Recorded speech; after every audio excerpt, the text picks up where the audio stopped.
The Korrathi general is back. Third rotation this month. Same request, same station, same silence. You think Reyes even knows why she keeps coming to him specifically? Reyes doesn't ask questions. That's probably why. Milo Reyes had spent 5 years as a suit technician at Outpost Karis, long enough to know that silence, in his line of work, was never empty. It was data. You just had to know how to read it. Outpost Karis sat at the edge of Coalition space, a repair and calibration hub servicing armor for 11 allied species. Each species wore its damage differently. Some wore it loud cracked plating, torn seals, the obvious wreckage of combat. Others wore it quiet, buried under layers of neural interface and pride, invisible until a technician knew exactly where to look. The Korrathi wore theirs the quietest of all. Korrathi armor wasn't armor in the way most species understood it. It was an exoframe fused directly to the wearer's neural lattice, a living extension of the nervous system that reported every strain, every fracture, every unhealed wound straight into the spine. A Korrathi soldier could not lie to their own suit. The suit always knew. The only choice a soldier had was whether to fix what it found, or carry it. General Ashra Voss had been coming to his station for 3 months. She never explained the damage.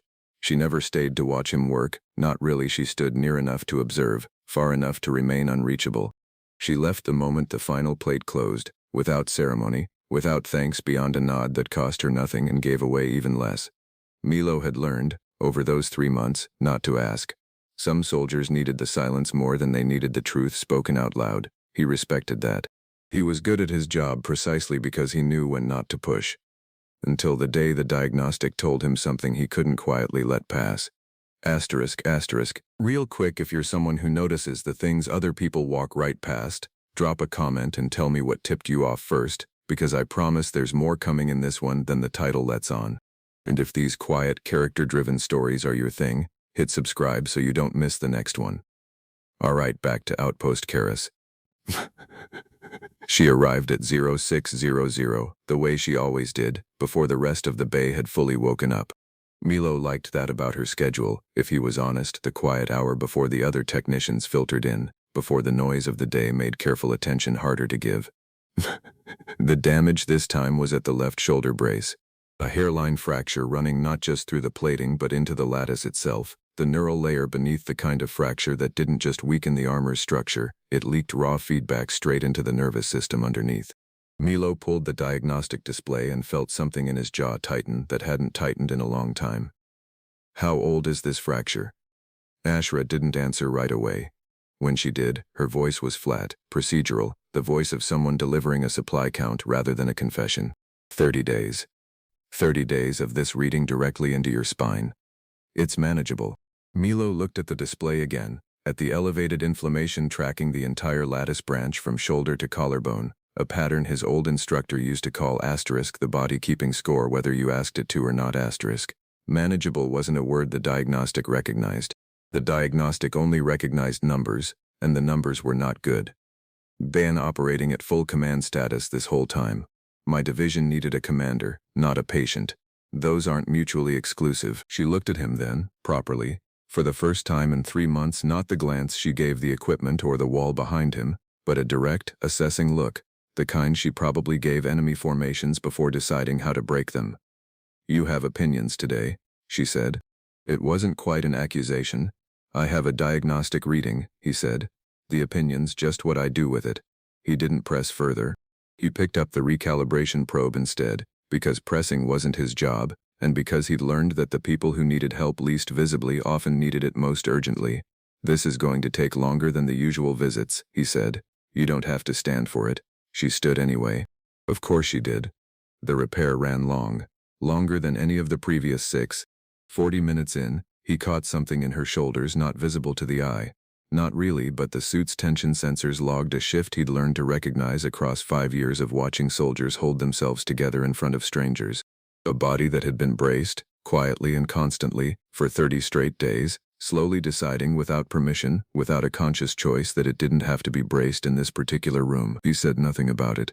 Some readings weren't his to comment on.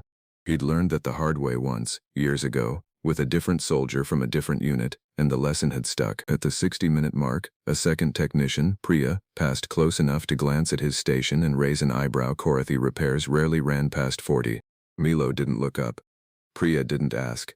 That was the culture at Outpost Karis, built technician by technician over years. You didn't interrupt a careful repair to satisfy your own curiosity. By the time he reached the final stage, the mesh reset that required one hand flat against the lattice while the other guided the calibration tool along the outer seam, the amber glow of the active repair had deepened into something steadier, warmer, not decorative. He'd learned that a long time ago too. The glow was the suit's own feedback loop, registering the quality of the contact it was receiving, responding to careful work the way the wearer herself might respond. Without words, only information. He brought both hands to the final plate, closed it, ran the scan. The lattice, which had glowed an angry amber for 30 straight days according to the historical log, had gone fully green, steady, resting. He ran the scan a second time anyway, out of habit more than doubt. Clean, he said. Full function restored. Give it 2 days before you push it hard again. The lattice needs to settle before it can trust its own signal. Ashra looked at the readout for a long moment, longer than the information required. You've repaired this suit 6 times, she said. You've never once asked why. The suit tells me what's broken, Milo said. Why it's broken belongs to you. I don't take things that aren't offered. Something shifted in her posture, not the earlier tension release, something smaller, harder to name. The kind of movement a person makes when a wall they've maintained for a very long time gets a hairline crack of its own. I don't know what to do with that, she admitted, and the admission seemed to cost her more than the 30 days of pain had. You don't have to do anything with it, Milo said. You just have to stop waiting until it's an emergency before you walk in here. She didn't answer that day. She left the way she always left, without ceremony, and Milo went back to his queue of repairs and told himself, the way he told himself every time, that it wasn't his business what she did with the space between visits. But 2 weeks later, she came back at 0600 again, and the scan read clean before she'd even finished crossing the bay. Nothing's broken, Milo said, half a question because in 6 months this had never once happened. No, Ashra said. Then why? I came anyway.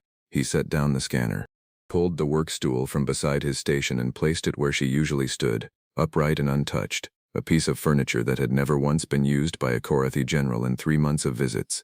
Then let's keep it that way, he said. 90 minutes, preventive calibration. Nothing's wrong, we just make sure it stays that way.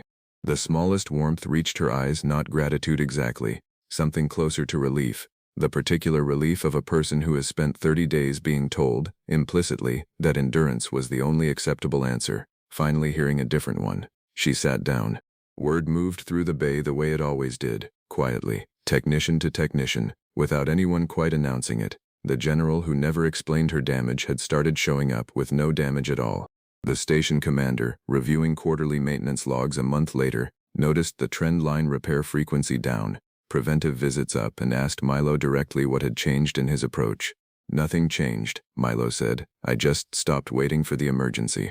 The commander didn't fully understand what he meant. He filed it under efficiency anyway, because the numbers supported it, and numbers were easier to write into a report than the truth, which was harder to quantify. That somewhere between the 3rd visit and the 9th, a soldier who had spent her entire career being the person others reported to had finally let herself be the person someone else paid attention to. Outpost Karis added preventive maintenance slots to its official schedule the following quarter.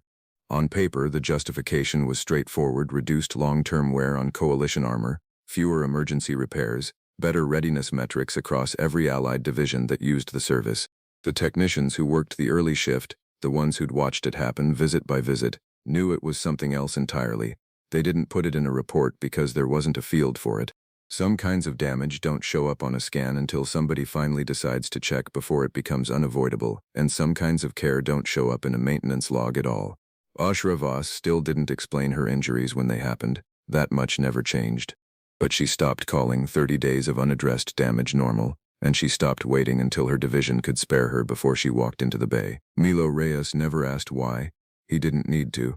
The suit told him what was broken, the numbers told him when, and the rest belonged to her, the same as it always had, except now she brought it to him anyway.